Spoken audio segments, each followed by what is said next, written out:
Problem नहीं है, मुश्किल से 10 मिनट। दुनिया में गर्मी बढ़ती जा रही है, दिनों में लकड़ी कितनी अफवाह हो रही है, आपकी डिमांड बढ़ती जा रही है।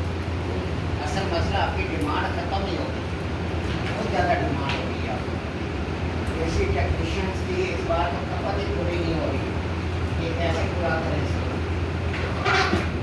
क्योंकि फॉरेन के अंदर एक घर के अंदर हर कमरे में एसी है, कि सैन के अंदर एसी है, वहाँ तो इतना एसी है कि आप बंदे कितने पूरे करेंगे और कुछ भी ना करें, आप सर्विस कर दीजिए तो वो भी सर्विस ही खत्म नहीं होगी।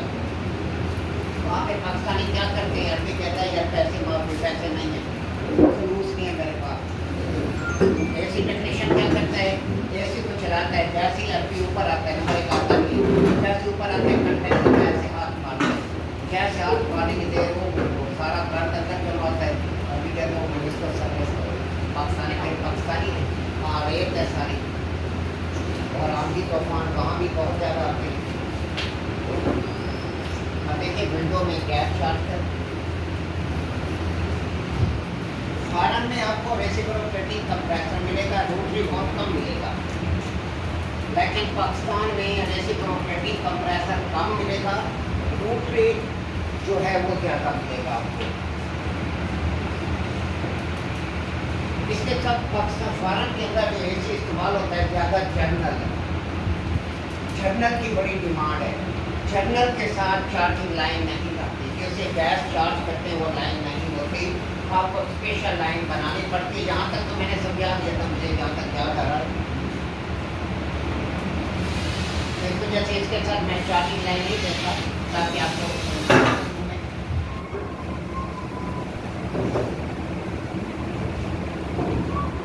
तौर पर 538 का इस्तेमाल करती हैं कंपनियाँ। जहाँ पे कंडेंसर ख़त्म होता है, एसी के अंदर ड्रायर इस्तेमाल नहीं करते। यहाँ पर कुछ कंपनियाँ ड्रायर दे रही हैं, लेकिन ज़्यादातर स्पेनर होता है। स्पेनर में ये शेल खाली होता है और इसके अंदर जो है दोनों तरफ जाली लगी है, ताकि अगर कोई कंडेंसर से कार्बन जाए तो आगे कैपिलरी में ना जाए। ये कंडेंसर कॉपर का बना होता है, इस वजह से इसमें कार्बन नहीं पैदा होती, तो इस वजह से यहाँ कोई डर नहीं होता। अगर आप स्ट्रेनर ना भी लगाएं तो कोई ऐसा इशू नहीं है, कोई प्रॉब्लम नहीं आती, लेकिन एहतियातन कंपनियाँ लगा देती हैं। दूसरा, एसी के अंदर सिंगल कैपिलरी नहीं इस्तेमाल कभी भी नहीं।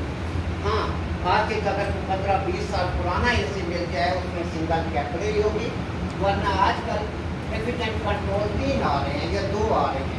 सिपलेट में 5 या 7 रेफ्रिजरेंट कंट्रोल। रेफ्रिजरेंट कंट्रोल क्या चीज़ है, कैपिलरी की है। ये गैस के दबाव को कंट्रोल करती है, इस वजह से हम इसे रेफ्रिजरेंट कंट्रोल कहते हैं। इसकी लंबाई ज़्यादा 1.5 से 2 फुट तक होती है। मैं यहाँ सिंगल कैपिलरी दूंगा क्योंकि यहाँ फिर मेरी भी प्रॉब्लम आ जाएगी।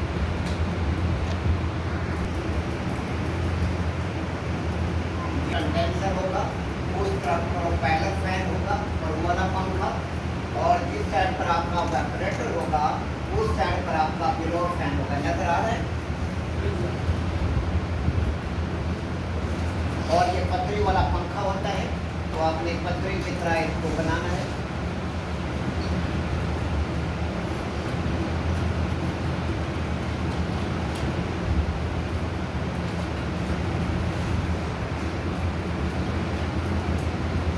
ये कंडेंसर फैन क्या करता है, एसी आपका बाहर होता है, इधर से हवा को खींचेगा, हवा को खींचकर उसका प्रेशर बनाएगा और इस साइड से बाहर खारिज कर देगा, जिसकी वजह से कंडेंसर में मौजूद गर्म बुखारात अपनी गर्मी हवा को देकर बुखारात से माया हालत में तब्दील हो जाएंगे।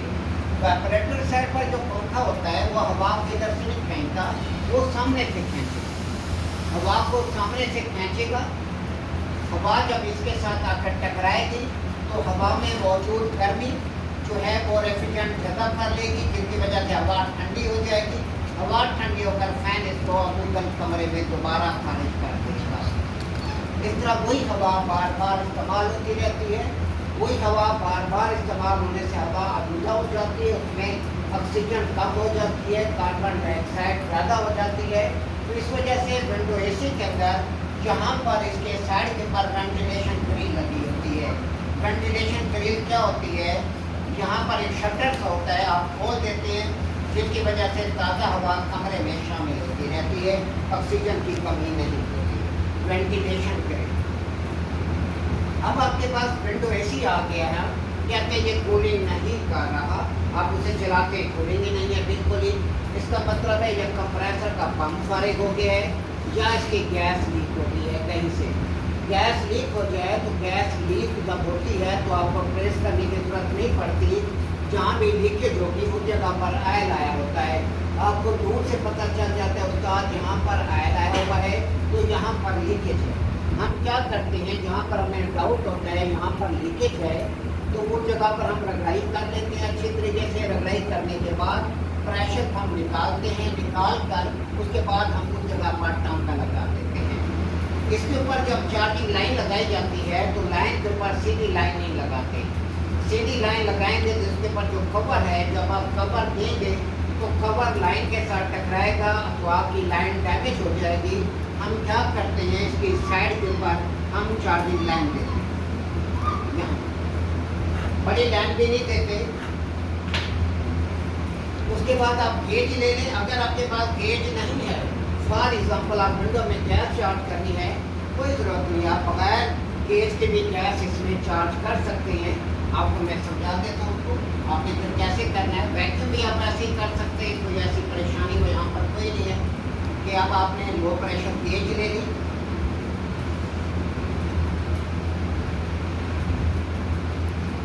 गेज का नीचे वाला पोर्ट हमेशा यूनिट के साथ टच रहता है, वो हमेशा यूनिट के साथ लगा रहेगा।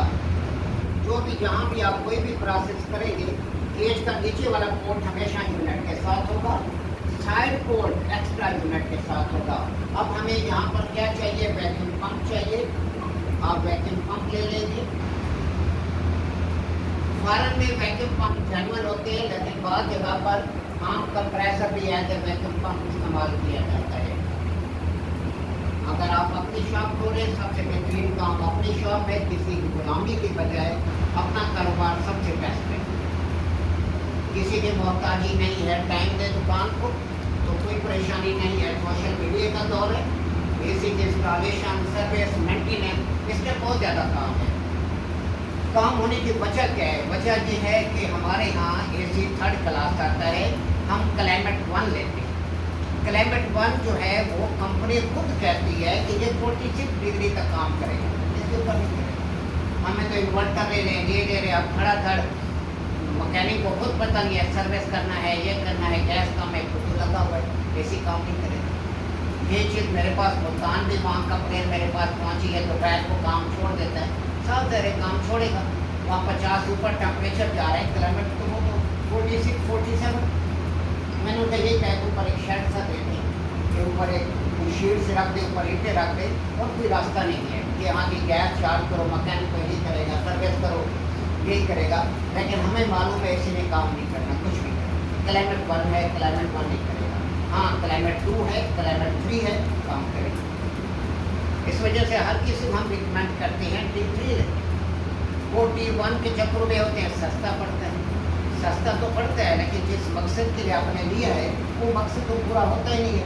सख्त गर्मी में एसी बंद हो जाते हैं, कह रहे हैं सुबह में ट्रेन चलता है, 12 बजे के करीब बंद हो जाते हैं, काम ही नहीं करते, पूरी छोड़ देते हैं। साथ एसी का कंडेंसिंग खत्म हो जाता है।